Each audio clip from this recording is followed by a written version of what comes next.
আসসালামু আলাইকুম রহমতুল্লাহ। আশা করি সবাই মহান আল্লাহ তাআলার রহমতে ভালো আছেন। আজকে খুবই দুঃখের সাথেও লাইভে এটা আসতে হলো একটা বিষয় আলোচনা করার জন্য। আমরা সকলেই কিছু বিষয়গুলো জেনে থাকি যেগুলো আমাদের দৈনন্দিন জীবনে ইম্পর্টেন্ট, কিন্তু দেখা গেছে যে অনেক বিষয়গুলো আমাদের কিন্তু চোখের আড়ালে চলে যায়, সেগুলো বিষয়ে জানা জরুরি। এই যে আহলে হাদিসদের মসজিদ যে ভাঙা হচ্ছে, এই যে হানাফিরা ভাঙতেছে, সর্বপ্রথম আমি যে বিষয়টা নিয়ে আলোচনা করতাম লাস্টে আর কি, সেটা নিয়ে আমি সর্বপ্রথম প্রশ্ন করব। যারা আপনারা ঐক্য নিয়ে আলোচনা করেন, আহলে হাদিস মসজিদ ভাঙলে আপনারা কেন প্রতিবাদ করেন না? ঠিক ওইভাবেই যেভাবে বিশ্ব মুসলিমদেরকে যখন অত্যাচার করে তখন অনেক হিন্দু খ্রিস্টানেরা তখন কিন্তু মুসলিমদের পক্ষে কথা বলে না। সেমভাবেই শাহবাগীরাও যখন মুসলমানদের উপর কোনো অত্যাচার হয় তারা কোনো মুখ খুলে না। কিন্তু একজন হিন্দু, কোনো একজন এমন ব্যক্তি যে রাজনীতি করে বা যার দ্বারা তাদের ভালো হয়, তার কোনো কিছু ঘটে গেলেই কিন্তু একেবারে শুরু হয়ে যায় যে দেখেন আমাদের উপর কত অত্যাচার করা হচ্ছে, আমরা কত নিরীহ। সো আজকে আসি, এগুলো নিয়ে আলোচনা করতে গেলে চোখের পানি ধরে রাখার মতো না। কেননা বাংলাদেশে এবং বিভিন্ন দেশে সালাফিদেরকে ভুল বুঝে যতটা অত্যাচার করা হয়, এটা পৃথিবীর কোনো দেশে করা হয় না। পৃথিবীর কোনো দেশে এতটা অত্যাচার করা হয় না বাংলাদেশ, পাকিস্তান, ভারত এসব এরিয়ায় যতটা করা হয়। এখন আমি এই বিষয়টা নিয়ে একটু বিস্তারিত ঐতিহাসিকভাবে যাব, যেটা আজকে আলোচনার বিষয়। সো আমি কিছু পয়েন্ট আমি নোট করে রেখেছি, যে আমি আজকে কোন হাদিস বা দলিল দিয়ে কথা বলবো না। দলিল হচ্ছেন আপনারা নিজেরাও জানেন যে এগুলো দলিল কোথায় এবং এগুলো দলিল কোথায় পাওয়া যাবে, আপনারা এগুলো নিঃসন্দেহে জানেন। সো সেদিক থেকে আমি কথাগুলো তুলব। সবাই বলে যে আমরা মুসলমান আজকে দলে দলে ভাগ। যেই আপনাকে কথার মাঝখানে বলবে যে আমরা মুসলমান আজকে দলে দলে ভাগ, আমাদের ঐক্য দরকার, তাকে বলবা তুমি কি ফলো করো? সে বলবে আমি তো মুসলিম। সে বলে ঠিক আছে, তাহলে তুমি হইতেছে যে পায়ের সাথে পা, কাঁধের সাথে কাঁধ লাগায় নামাজ পড়ে, এটা সহিহ হাদিসে আছে। দেখবেন সে ঘুরে যাবে যে আমাদের আকাবিরা তো এটা বলে নাই, তার মানে সে কিন্তু নির্দিষ্ট একটা গোত্রে চলে গেল। তাকে বলেন যে ঘোড়ার গোস্ত খেতে সে খাবে না, তার মানে সে নিজেকে মুসলিম দাবি করলো, সে হানাফি, সে নিজেও জানে। বা সে শিয়া বা সে খারেজি, সে কোন একটা দলভুক্ত অবশ্যই আছে, এতে কোনো সন্দেহ নাই। এখন আমি যে আলোচনাটা করব, আসলে আমার কাছে কিছু পয়েন্ট আছে। সে পয়েন্ট যুক্তিসম্মত পয়েন্ট আছে। এই যে ফিরকার জন্মটা, এটা হানাফিরা সর্বপ্রথম করছে, এটা নিয়ে কোনো সন্দেহ নাই। মানে এটা নিয়ে আমি কোনো প্রকার সন্দেহই দেখি না। পৃথিবীতে দুনিয়া সর্বপ্রথম তারা বলে যে আমাদের মাযহাব সব থেকে পুরানো। যদি তাদের মাযহাব সব থেকে পুরানো হয় তো তারাই সর্বপ্রথম ফিরকার আবিষ্কারক, তাই না? তাই তো তাহলে ফিরকার সব থেকে বড় আবিষ্কারক হইল, তারের প্রমাণ দিয়ে দিল, তাদের মুখের কথাই তাদের দলিল। এবং বলতেছে যে ফিতনাবাজ উলামা। আমি মনে করি যে যারা এই মসজিদ ভাঙতেছে বা যারা মসজিদের ভাঙার সাথে জড়িত, তারা সব ফিতনাবাজ ওলামারা।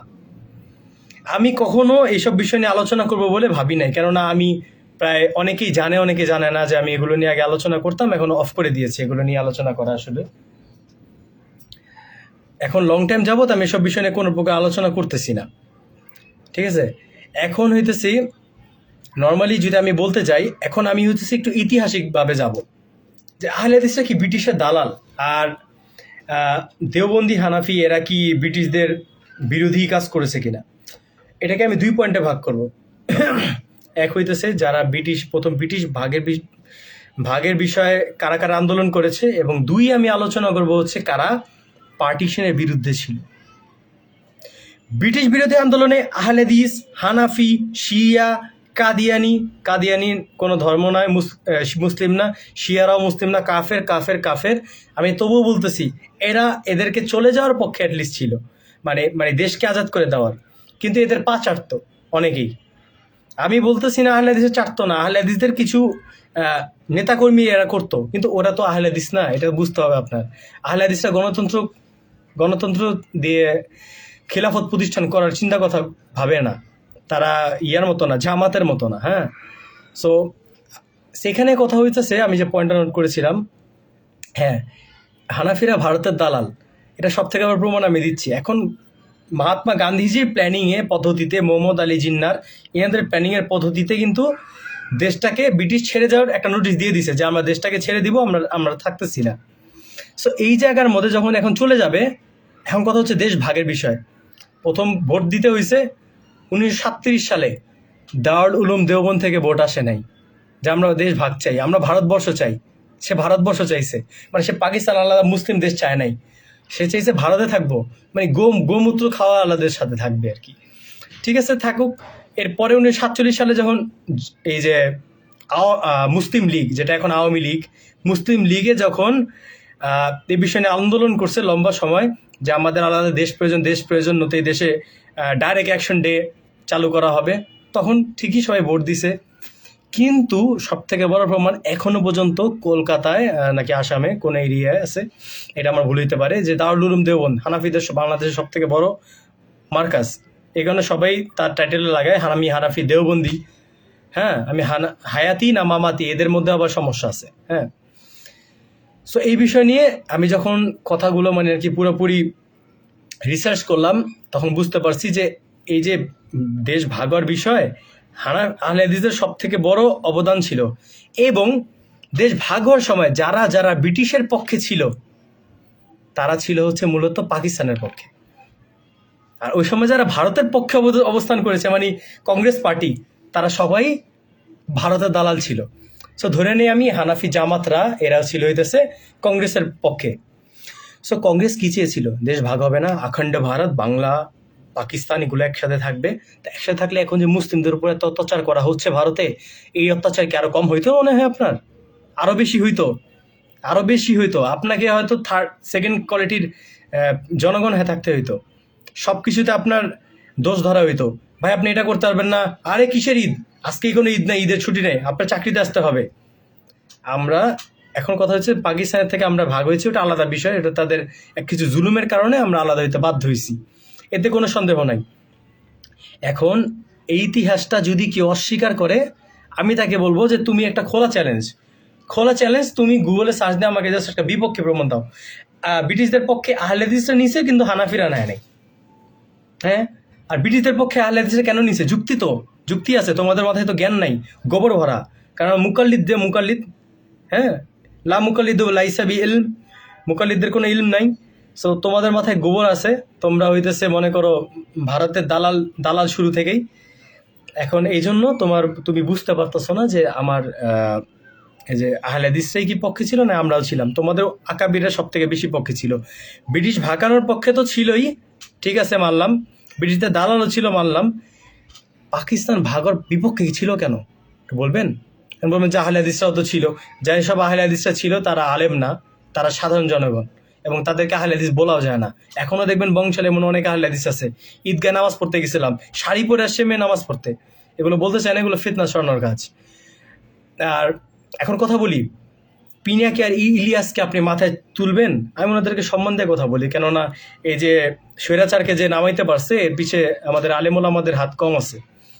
হাত আছে বলতে কুরবানির হাত আছে, কিন্তু ডাইরেক্ট অ্যাকশনের মধ্যে গেছে হচ্ছে ছাত্ররা। আর হইতেছে এই যে অনলাইন প্ল্যাটফর্মে যে অ্যাক্টিভিস্টের কাজ করছে হচ্ছে পিনাকি আর ইলিয়াস। কিন্তু এখন আমি এদের আসলে একটা চেহারা তুলে ধরি। ইলিয়াস কয়েকদিন আগে লাইভে পুরো ক্লিয়ার করে দিছে, জামাতের ব্যবহার করে যেভাবে আওয়ামী লীগ ক্ষমতায় আসে, ইসলামের নাম দিয়ে যেভাবে বিএনপি ক্ষমতায় আসে, সেম টু সেম ইসলামের নাম বিক্রি করে ইলিয়াসও এতদিন ফেম কামাইছে, পিনাকিও ফেম কামাইছে। আচ্ছা, পিনাকি তো হিন্দু, আপনারা কি এটা জানেন? লজ্জা থাকা দরকার। ওনার ওয়াইফ একজন মুসলিম। আমিও কারো পার্সোনাল লাইফ নিয়ে কথা বলতে পারি না, কারণ আমার সাথে দুশ্মনী বেজে যাবে। আমি কোনো আই ডোন্ট কেয়ার, আমার সাথে কারো দুশ্মনী বাজলে কোনো আসে যায় না। যে কথাগুলো বলছে এগুলো আবার গায়ে লাগছে, আমি সেগুলোই বলবো। এতদিন আমরা খিলাফত আলোচনা করছে না, ইলিয়াস বলছে না আল্লাহ তোদেরকে দেখবে। তো ওই আল্লাহর কাছে আমি সবসময় বলতাম ওই আল্লাহ দেখবে একদিন। ও কয়েকদিন আগে লাইভের মধ্যে গিয়ে বলতেছে কি, এই দেশে খিলাফত দরকার নাই, এই আমি খিলাফতের বিপক্ষে, এবং কথা আছে, এবং আরো কিছু স্টাইল ভাবে বলছে আর কি, যে ও খিলাফত চায় কিন্তু আবার চায়ও না। বলে যে খিলাফত না চাইলে তো আপনি মুসলিমই না, আবার বলে যে আমি খিলাফতের পক্ষে না।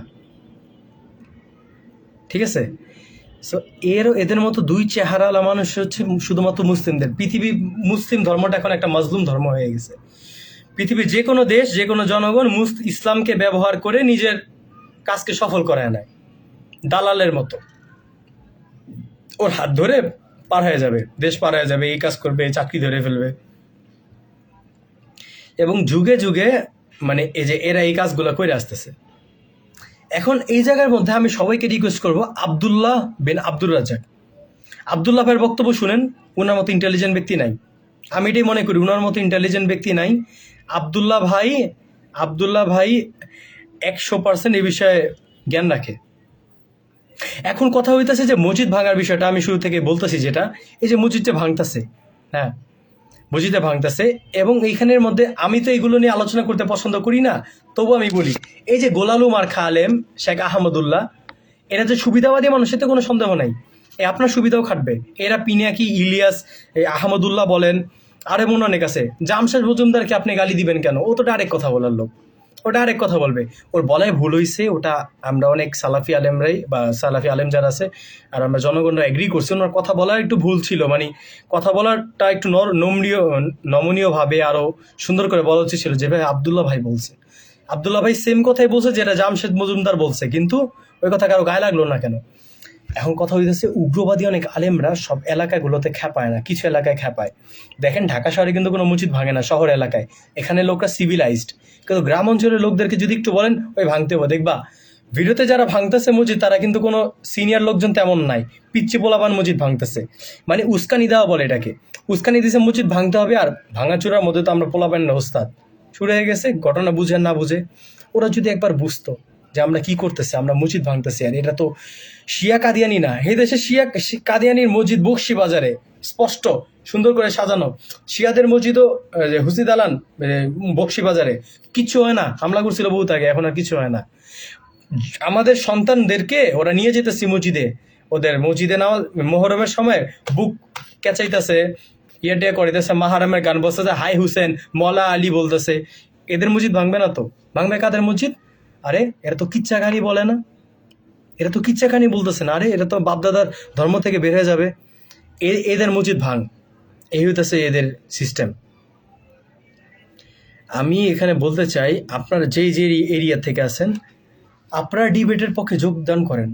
কোনো দিনও আহলে হাদিস হানাফি নিয়ে ডিবেট করবেন না, আমার কথা আগে বুঝার চেষ্টা করেন। যখন দেখবেন যে বিষয়টা খুব বাড়াবাড়ি পর্যায়ে যাবে, তখনই ডিবেট বলবেন যে আসলে বসি আমরা। আর আপনার যদি ডিবেটের জন্য কিছু প্রয়োজন থাকে, সরাসরি ব্রাদার রাহুল, শেখ মোখলেস বিন আরশাদ মাদানী, শেখ আকরামুজ্জামান বিন আব্দুস সালাম, এমন অনেক আলেম আছেন, ওনাদের হচ্ছে ডিবেটের উস্তাদ, ওনাদেরকে বলবেন যে এই বিষয়ে ডিবেট হবে, তো আমাকে একটু নলেজ দেন। আপনি নলেজ ডিবেট করে আমার মনে হয় না কোনো হানাফি জিততে পারবে। আর আমি আপনাদেরকে আজকে একটা ছোট্ট নলেজ দিয়ে দিই ডিবেটে জিতার। জাওয়ামে আল কালিম থেকে ওদেরকে বলবেন হাওয়ালা জাওয়ামে আল কালিমে পেস্ট করো, দেখবা তোমাদের সনদ কত পার্সেন্ট সহি বলছে, কত পার্সেন্ট সহি বলছে, অটোমেটিক এসে বলবে। আমি জামহুরের পক্ষে, এটা বলে দিবেন। একটাও দলিল ওদের পক্ষে জামহুর সহি নাই, আমাদের সবগুলো দলিল জামহুর পক্ষে সহি। এখন হচ্ছে আমি সর্বশেষ একটা কথায় আসি, আহমদুল্লাহ বা এদের মতো যারা গোলালু টাইপ সালেম আছে, আর যারা ইলিয়াস বা এই যেসব পিনাকির মতো এসব দুই চেহারাওয়ালা লোকজন আছে, এদের থেকে দূরে থাকা বেটার। আরে ভাই মসজিদ ভাঙছে, একটু বললে কি সমস্যা যে মসজিদ ভাঙছে? আরে হানাফি অনেক মুকাল্লিদরা ভালো, আমাদের লালবাগের অনেক মুকাল্লিদরা বলছে আব্দুর রাজাক বিন ইউসুফের গায়ে যখন হাত তুলছে তখন ডাইরেক্ট বলছে, এত বড় সাহস আব্দুর রাজাক বিন ইউসুফের গায়ে হাত তুলে। এখন বলতেছ না কেন? আহলে হাদিস মসজিদে কি কোনো ক্ষতি হইতো? মাজার পূজা হইতো? শিরিক হইতো? বেদাত হইতো?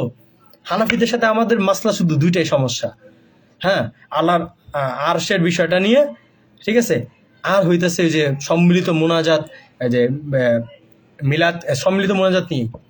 বাকি বিষয়গুলো ওরা কিন্তু এগ্রি করে ফেলছে আমাদের সাথে, ওই যে যুগে যুগে ওরা মিলে গেছে, মিলাদকে এখন ওরাও 40 আগে এখন ওরাও হারাম মনে করে, তো ওরা তো ভালো হয়ে যাচ্ছে আস্তে আস্তে। সমস্যাটা হইতেছে যারা এখন আছে এরা যদি বিদাত থেকে একবার বের হয়ে যায়, বিদাতে না থাকে, তাকলিদ বা কোনো নির্দিষ্ট কোনো ইমামের তাকলিদ করে, এসব বিষয় থেকে যদি বের হয়ে যায়, হানাফি আর হাদিসের মধ্যে কোনো পার্থক্য থাকবে না। ওই নাবি নিচে হাত বাঁধলেও তো জয়ীফ হাদিস আছে, মানলে তো আর সে কাফের হয়ে যাবে না বা নামাজ হবে না, এটা কেউ বলতে পারবে না, কেননা জয়ীফ হাদিসের উপরে আমল করা জাল হাদিসের সমান নয়, ঠিক আছে? সো এখানে আমি যখন ইতিহাসটা আজকে তুলে ধরলাম আপনাদের কাছে, যে ইতিহাসটা আসলে কি ঘটনা যেটা আপনারা আমার কাছ থেকে লুকানো হচ্ছে, সেই ইতিহাসটা হচ্ছে এইটা, যে ভারতের যে হানাফিরা দেওবন্দ কখনো পাকিস্তান ভাগের পক্ষে ছিলই না, ঠিক আছে? ওরা জয় হিন্দ বলা লোক। এরা কখনো পাকিস্তানের পক্ষে ছিল না, এই পাকিস্তান যারা ভাগ করেছে এদের পক্ষেও কখনো ছিল না। আর এরা কিনা এখন ওই দেশে থাকে, পাকিস্তানে উর্দু ভাষায় কথা বলে, পাকিস্তানিদেরকে সম্মান দেয়।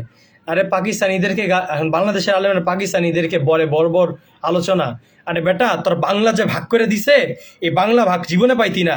এই বাংলা অংশটা জিন্না সাহেব দিয়ে গেছে, এটা তো তোকে মাথায় হিলু নাই। তো বাংলা করে নাইচা বেড়াও। যদি ব্রিটিশে কইতো আমার গুজরাট দিয়ে দেন, বাংলা লিমু না, তখন কি করতা? বাংলা নিব না, গুজরাট নিব, বাংলা নিব না, বাংলারাই খাদেন। মেজরিটি জিতছে তো কিসে? ওই মেজরিটি যারা ভোট দিছিল ভোটের উপরেই হয়েছে। আল্লাহ ক্ষমা করুক, গণতন্ত্রের উপরেই বাংলাদেশ আর পাকিস্তান গঠিত। কিছু ক্ষেত্রে হারাম জিনিস হালাল হইতে পারে, ওটা ওই প্রেক্ষাপট অনুযায়ী। নিঃসন্দেহে গণতন্ত্রে যে বিশ্বাসী সে কাফের, আমি এটাই মনে করি। কিন্তু ওই অবস্থায় মুসলিমরা যদি গণতন্ত্রে না যেত বা যদি ভোটটা না দিত, তাহলে আজকে পাকিস্তান থাকতো না, ভারত থাকতো, বাংলাদেশও থাকতো না।